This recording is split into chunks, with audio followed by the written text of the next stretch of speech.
Annyeonghaseyo. Good afternoon, sir. I am Ace Kindred. First of all, congrats to you for being re-elected as a Secretary General. And I'd like to welcome you and thank you for visiting Singapore to give this lecture. My question to you is, what is the greatest challenge facing Asia, and how would you, as UN Secretary General and not scapegoat, handle this issue? Thank you. I have detailed many challenges which we are facing.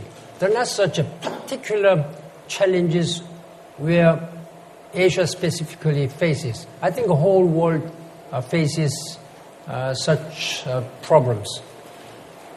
First of all these challenges like extremism and terrorism, hatred,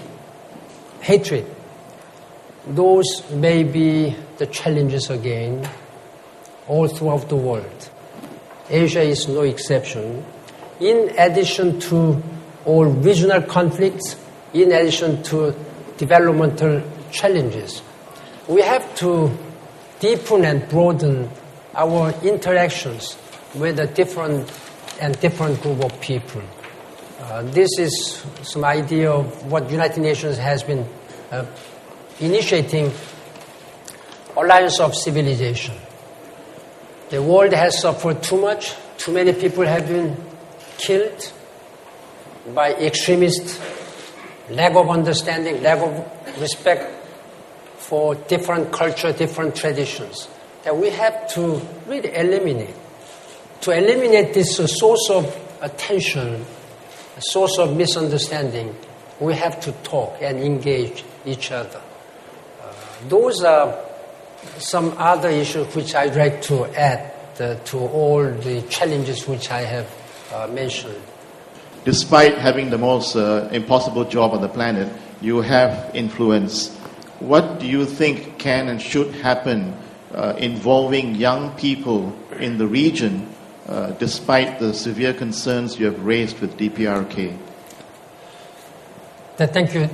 Your question seems to relate the first youth, then how and what we can do to those young people in DPRK. But not only in DPRK, there are many young people whose opportunities have not been given properly. We have seen such a dramatic historical transformations last year, which happened in Arab countries and North Africa. But I believe that what we have seen in these countries are not only those countries specific. There are still many countries where potentially we may be seeing such kind of eruption of people's desire and aspirations.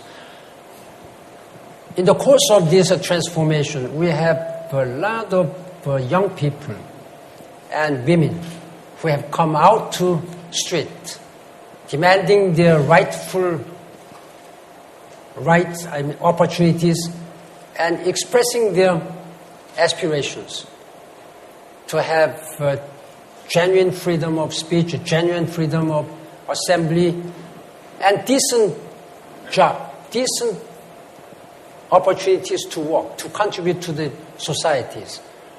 Simply, the world leaders have not paid much attention to youth.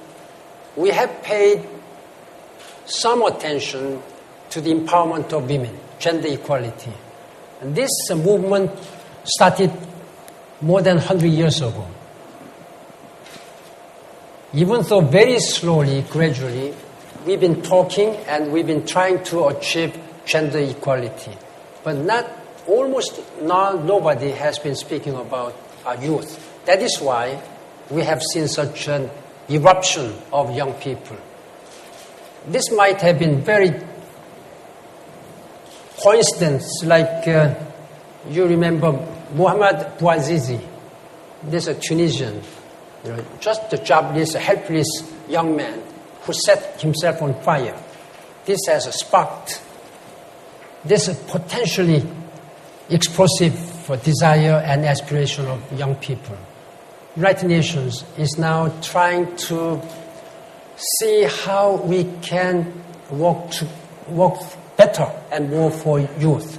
That is why I have reported this year, January, that I'm going to establish and appoint a special representative of Secretary General or special advisor on youth issues, and I'm going to create a group of advisory group where experts or experienced people, both young and old, can work together and try to think about the ways and means how we can help shape the future for young people.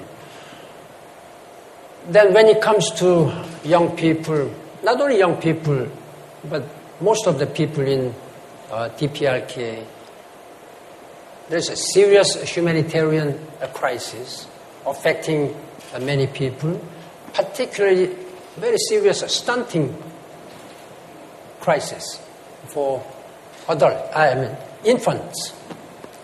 We have to help. That's why United Nations has been trying to generate and mobilize humanitarian support for North Korean people, particularly young people. If we do not provide a proper humanitarian support for these infants, this will create a serious problem after a generation or two generations. That's why we take it very serious. We are working very hard to mobilize humanitarian assistance to children, particularly in North Korea. But we are expanding our reach to people in Somalia, where millions of people have suffered from drought, and there are many other areas in Africa where children and women and this group are suffering from famine. There are so many areas and so much things for the United Nations and international community to take care for them. Yeah, thank you. Good afternoon. I'm Cheryl Tan from Nanyang Girls High School. You mentioned about sustainable development. So I'd just like to ask, in the upcoming Seoul Nuclear Security Summit, what do you think the countries can agree on for the better good of the global community, especially those in Iran and DPRK? Thank you. Why United Nations has taken this sustainable development as number one, a top priority, is quite clear. In 1992, 20 years ago, exactly 20 years ago, in Rio de Janeiro, world leaders have adopted a declaration whereby they have adopted Agenda 21. They made a very good blueprint. But what had happened during last 20 years, the world community has burned their prosperity, in the name of prosperity, all these resources, and global temperature has been rising. We have not done much in implementing this Agenda 21. Of course, there have been some separate venues where these issues have been discussed. Climate change has been discussed in UNFCCC, United Nations Framework Convention on Climate Change. And food crisis, I have established a global food crisis task force. And water, we have again established an advisory group. Or energy, I have established again the high-level panel on energy, etc., like this way.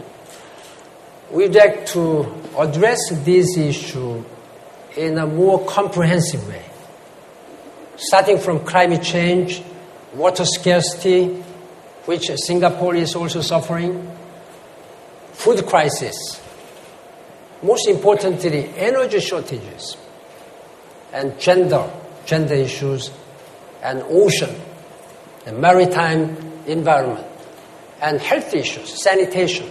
All these are minimum 7 or 8 global challenges which we are going to address in a comprehensive way. Now, negotiation has already started at the United Nations, and member states have put forward their good proposals. The level of excitement as well as commitment on the part of member state was clearly demonstrated when we compiled all these proposals by the member states. It amounted to 6,000 page long paper, 6,000. But they are all overlapping duplications, the same ideas, and we have been able to streamline into 19-page. Very miraculously, we were able to reduce to 19 pages from 6,000 pages. But in the course of first round of debate, it has gone up to 150 pages. Now, our challenge is that to identify common denominators on all these issues, which I have mentioned. Negotiation has already going on. We have a very limited time until world leaders will meet in June. The world leaders we expect will have to come out with a broad and ambitious target. But this target must be a practical one. Just being ambitious doesn't give you any solution. Those must be implementable and practicable and workable. That's my urge to world leaders. I believe that they will come out, and that's why I'm working very hard. The United Nations whole system is working to help member states, and I'm engaging with the member states. I'm engaging with the world leaders to accelerate the pace of negotiation. Let us hope for the best. But this Rio de Janeiro summit is not the end. That's only the beginning. That's only the beginning. As I said, by 2030, we will have at least 8 billion people. The world population has reached 7 billion last year. By 8 billion people by 2030. By 2050, 9 billion. That means by that time we will be faced with what I have termed it as a 50-50-50 challenges. By 2050, the world population will grow another 50%, 3 billion more, compared with the 6 billion 10 years ago. Then world community, all the countries must cut greenhouse gas emissions by 50%. Otherwise, we will never be able to keep this planet Earth environmentally sustainable. We will never be able to achieve sustainable development, let alone this socio-economic development. Now, what we aim is that we have to achieve sustainable development on environment, social, and economic areas.